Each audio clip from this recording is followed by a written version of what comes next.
Bonjour à tous, on se retrouve pour parler de la loi normale centrée réduite, le 13.4.1, qu'on va noter N0. Alors, on va commencer par rappeler ce qu'est, par définir ce qu'est une variable centrée et réduite. Elle est centrée tout simplement une variable aléatoire quand l'espérance vaut 0 et réduite quand son écart type vaut 1. Donc, on mémorise centrée, espérance à 0, réduite, écart type à 1. Première remarque, on va toujours pouvoir déterminer à partir d'une variable aléatoire, ici x, d'espérance mu et d'écart type sigma, une variable aléatoire qui va être centrée réduite, en faisant x moins mu sur sigma. La démonstration, voilà, en utilisant la linéarité de l'espérance, c'est le fait que l'écart type va avoir une propriété qu'on a vue, qui est que l'écart type de AX va être la valeur absolue de A fois l'écart type de X. Alors, remarque ici qu'à avoir en tête, c'est que sur GeoGebra, a priori, au départ, il fait des histogrammes plutôt que des diagrammes en bâton.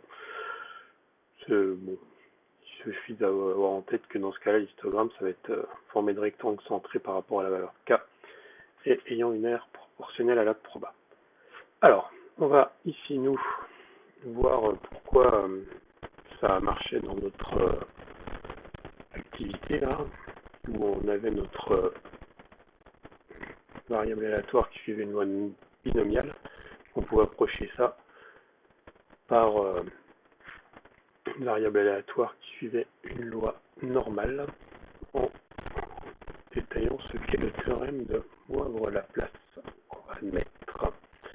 Ce théorème de Moivre-Laplace, donc on va prendre une variable aléatoire xn qui va suivre ici une loi binomiale de paramètres np et on va considérer la variable aléatoire zn qui est égale à xn moins np sur racine de np1 moins p qui va être donc du coup centrée réduite puisque l'espérance d'une variable aléatoire qui suit une loi binomiale c'est np et l'écart type c'est racine de np1 moins p. Et donc avec la remarque qu'on vient de faire, on comprend que cette variable aléatoire zn est centrée réduite.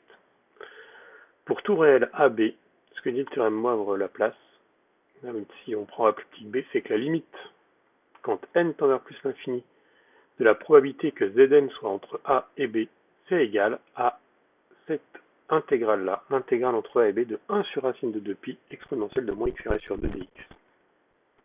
La remarque que je vous ai faite ici. Ce théorème de Moivre-Laplace, il est admis.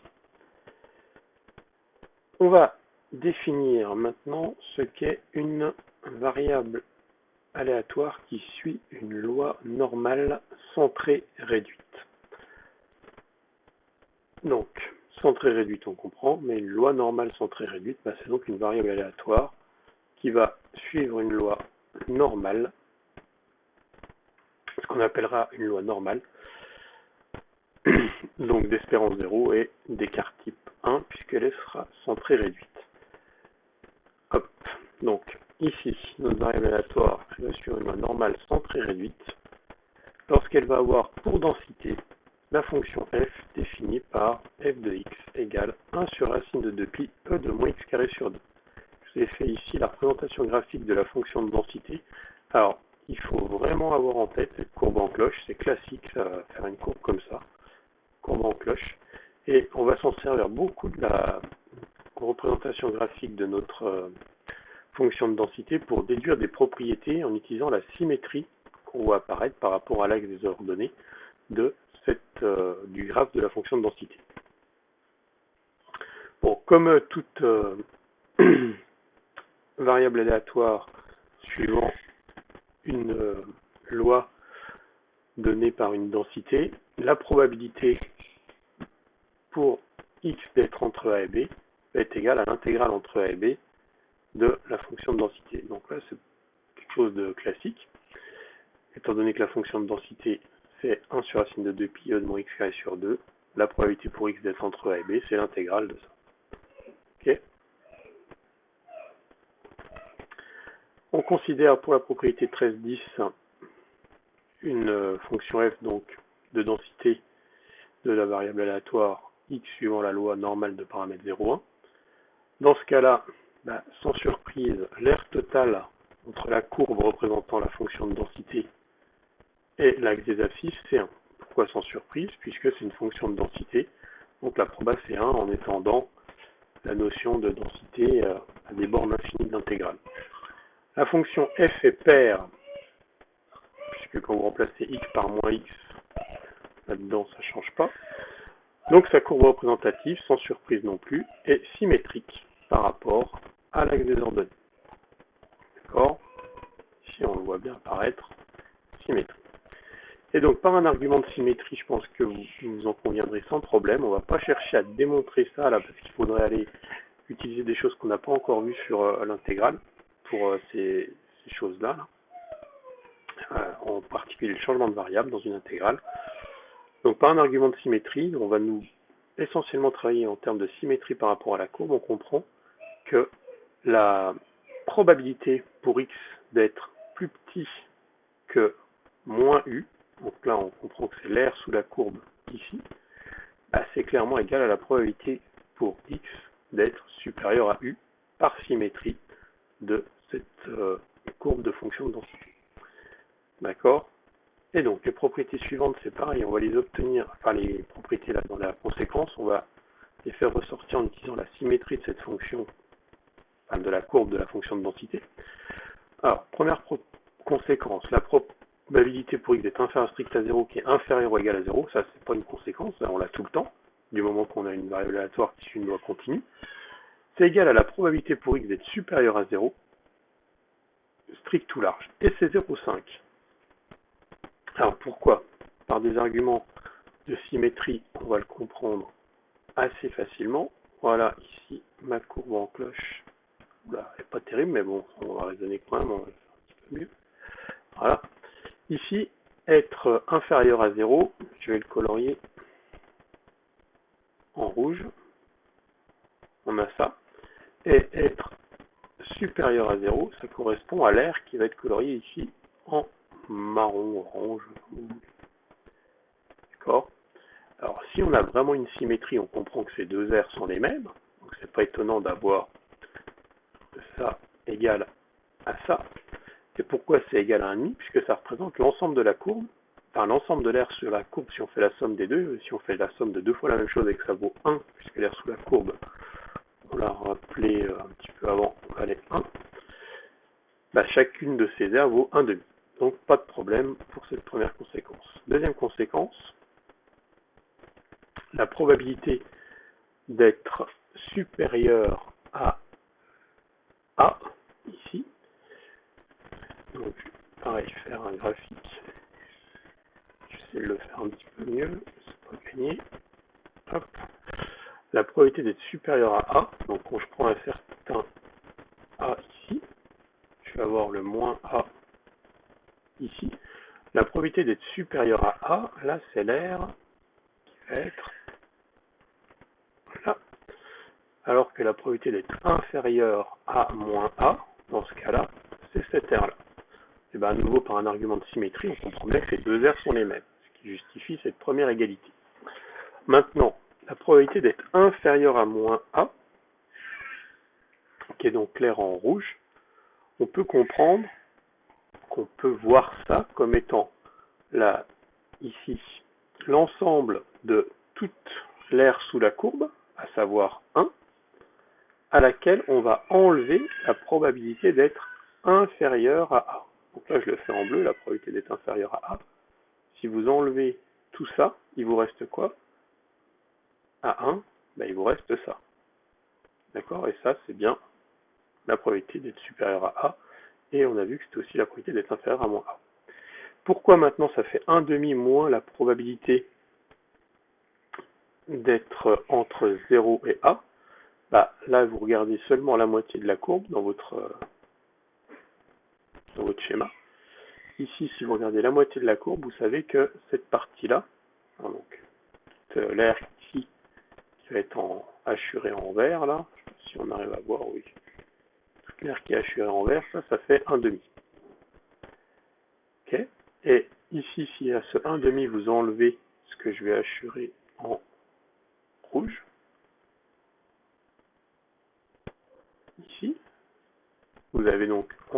probabilité d'être entre 0 et A, et donc on obtient bien ce qui reste là, à savoir la probabilité d'être supérieure à A. Donc la probabilité d'être supérieure à A, c'est aussi 1/2 moins la probabilité d'être entre 0 et A. Vous voyez qu'on a fait ça uniquement par des considérations graphiques. Là, on n'a rien démontré vraiment, on a juste utilisé les propriétés de symétrie de la courbe. Dernière remarque ici, la probabilité d'être entre deux valeurs, je vais faire en rouge, c'est pas grave, probabilité d'être entre deux valeurs moins A et A, donc ici, hop, toujours la même chose, moins A, A, probabilité d'être entre moins A et A, que je vais ici ressortir en bleu. Cette probabilité d'être entre moins A et A, je vous dis, c'est 1 moins 2 fois la probabilité d'être supérieur à A. Alors, pourquoi? Je pense que vous allez comprendre également. Le 1, c'est l'air qui est sous toute la courbe, là. Donc, on pourrait faire tout ça pour avoir notre 1. Et la probabilité d'être supérieur à A, je vais la furer en rouge ici. Probabilité d'être supérieur à A, hop, c'est ça. Et cette probabilité d'être supérieure à A, on sait que c'est la même que la probabilité d'être inférieure à moins A. Donc finalement, quand on enlève 2 fois la probabilité d'être supérieure à A à 1, on obtient bien ce qu'on a ici, comme R sous courbe. Donc la probabilité d'être entre moins A et A. Donc je vous dis, tout ça, c'est vraiment uniquement par des considérations géométriques avec les propriétés de la courbe. Là. On démontre tout ça. Alors, remarque qu'on aurait pu faire dès le départ, au niveau du calcul de l'intégrale, là, cette intégrale entre la remets entre A et B de 1 sur racine de 2 pi exponentielle de moins x carré sur 2, c'est surtout cette exponentielle de moins x carré sur 2 là, eh ben, on ne connaît pas de primitive de exponentielle de moins x carré sur 2, donc on ne va pas pouvoir calculer l'intégrale à l'aide de primitive. Pas de fonction de densité, il n'y a pas d'intégrale de résultat explicite pour la primitive. Donc pour faire les calculs, il va falloir faire des valeurs on va devoir utiliser des valeurs approchées, et nous, ça va être assez simple, en terminale, on va utiliser la calculatrice pour faire ça. Alors la calculatrice ou logiciel adapté, GeoGebra est vraiment très très efficace pour faire ça. Mais vos calculatrices le font très bien également. Donc pour calculer des probas de la forme P de x entre A et B pour x qui suit une loi normale, ou pour trouver un nombre x tel que P de x soit inférieur ou égal à x avec P un certain nombre donné, on utilise la calculatrice. Je vous résume comment ça marche ici.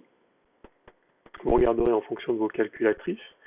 Sur les Casio, sur les TI pour commencer plutôt, on va dans le menu Distrib, on va chercher Distribution, on choisit Normal FREP, et là, on a nos paramètres A, B, 0, 1 si vous faites pour une loi normale centrée réduite, pour avoir la probabilité d'être entre A et B.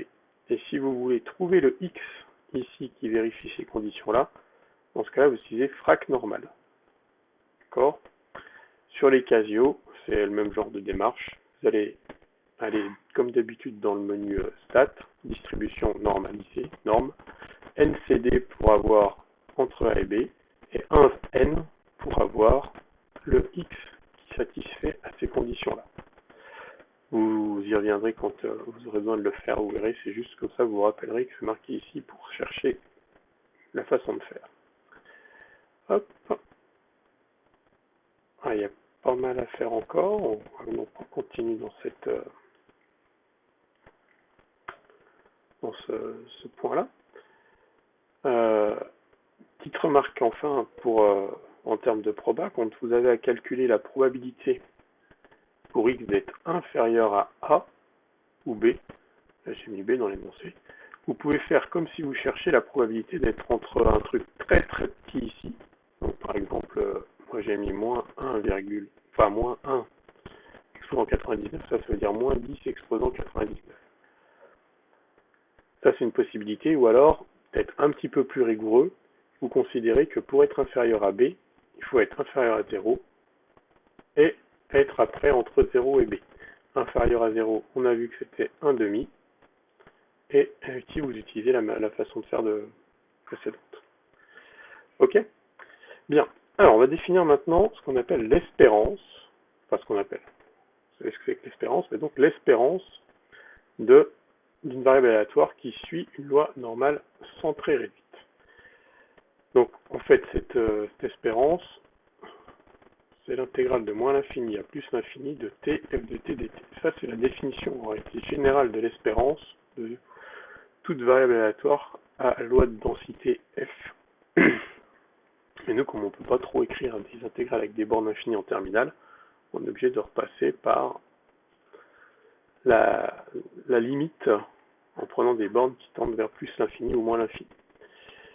La variance, on voit à cette occasion qu'on la définit comme ça quand on a une variable aléatoire qui suit une loi, pour une variable aléatoire x, et l'écart type, ça va être ça. D'accord? Ça, c'est la définition. Et donc, pour notre variable aléatoire qui suit une loi normale centrée réduite, l'espérance, c'est 0. Et l'écart type, comme la variance, c'est 1. Pour démontrer que l'espérance, c'est 0, c'est pas très compliqué. On va ici regarder, donc je vais pas regarder d'un peu plus près, mais je vais juste commenter rapidement. L'idée, c'est qu'on fait donc l'intégrale entre x et 0, comme de l'énoncé de tf de t. On s'aperçoit qu'on a du t e de moins t carré à moins 1 sur racine de 2 pi près. Donc du moins t e de moins t carré sur 2, ça c'est du u' e de u. Donc on va pouvoir intégrer en e de u, e de moins t carré sur 2 et faire le calcul. On fait passer x à la limite en moins l'infini. Ici on a donc e de quelque chose qui tend vers moins l'infini. Ça tend donc vers 0.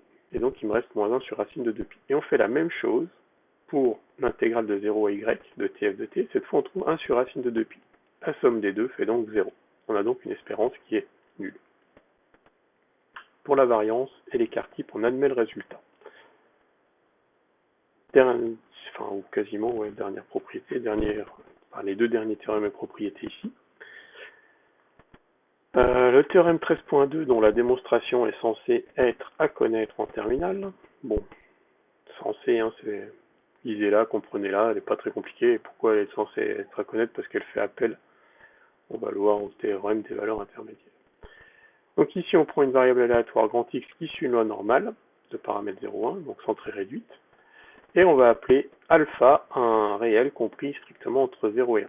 Dans ce cas-là, le théorème affirme qu'il va exister un unique réel U alpha. C'est un unique réel, quoi. Je me l'appelle U alpha parce qu'il va dépendre de la valeur alpha ici. Qu'il existe un unique réel tel que la probabilité pour X d'être entre ces deux valeurs ici soit égale à 1 moins alpha. Graphiquement, on est en train de dire que si on fixe une valeur 1 moins alpha, d'air ici sous la courbe, il y aura une unique valeur réelle là, telle que cette R sous la courbe corresponde à 1 moins alpha, pour X compris entre moins U alpha et U alpha. Pour la démonstration, donc on a 1 moins alpha qui appartient à l'intervalle ouvert 0,1, puisque alpha est dans 0,1 ouvert. On va considérer la fonction grand F qui est à X associe la probabilité pour grand X d'être entre moins X et X. Par des considérations de symétrie, on comprend que c'est 2 fois la probabilité pour grand X est entre 0 et X. C'est donc 2 fois l'intégrale entre 0 et X de 1 sur racine de 2 pi de moins t carré dt. Et j'appelle G cette fonction intégrale de la borne sup X.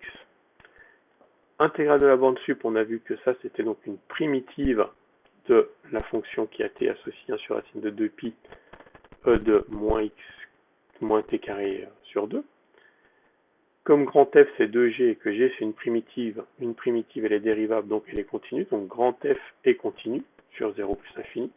Et la dérivée de grand F, F', c'est 2 fois la dérivée de grand G, donc 2 fois G, grand G', et grand G', c'est ça, avec dx. Donc c'est 2 fois 1 sur racine de 2 pi e de moins x carré sur 2. C'est donc quelque chose de strictement positif, donc grand F est strictement croissante puisque sa dérivée est strictement positive. On voit apparaître, on commence à sentir apparaître le TVI là, puisqu'on a une fonction continue, strictement croissante. Il nous reste à voir ce qui se passe pour les bornes. Donc en 0, grand F de 0, on a immédiatement que ça fait 0. Et en plus l'infini, étant donné qu'on va avoir x ici qui va tendre à moins x vers moins l'infini et x vers plus l'infini, a la probabilité pour x est entre moins l'infini et plus l'infini, c'est donc 1. Et comme un moins alpha appartient à l'intervalle, là j'aurais dû mettre un ouvert ici, ouvert 0, 1, d'après le théorème des valeurs intermédiaires strictes, on va avoir, pour l'équation f de x égale 1 moins alpha, une unique solution qu'on note ici u alpha sur 0 plus l'infini. Et ce u alpha, c'est donc notre unique réel qui vérifie si on traduit f de x par le u alpha, p de x compris entre moins u alpha et u alpha égale à 1 moins alpha.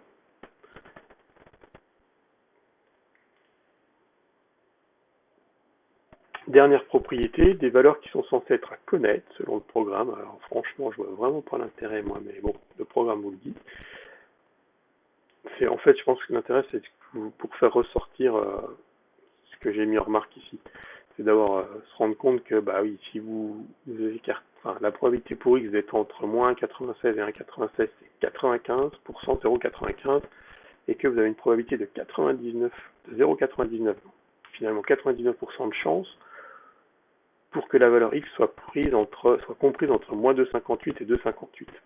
C'est pour donner une estimation un petit peu pour que vous vous rendiez compte de la probabilité d'être entre deux ou quelle valeur, entre telle et telle valeur, comme c'est, quand est-ce qu'on est très proche d'une probabilité de 1, quoi. Et on termine avec une dernière remarque, c'est que avec la calculatrice, vous pouvez vous entraîner, enfin vérifier ça en utilisant la calculatrice pour retrouver les deux valeurs qu'on vient de spécifier. On peut retrouver ça avec la calculatrice et on peut trouver du coup pour un 1 moins alpha autre que ceux spécifiés là juste avant 0,99 et 0,95, les valeurs de u alpha. Donc pour ça, vous allez voir sur l'Icasio, vous allez suivre ceci. Et dans tail, ici, vous mettrez central. Et dans area, vous mettrez 1 moins alpha. Sur les TI, il faut spécifier les paramètres de cette façon-là. D'accord? Dans ce cas-là, on va déterminer U tel que P de X inférieur ou égal à U soit égal à 1 moins alpha sur 2. Et par symétrie, on aura ce qu'on veut. D'accord? Bien, et ben voilà, ça termine ce point 13.4.1.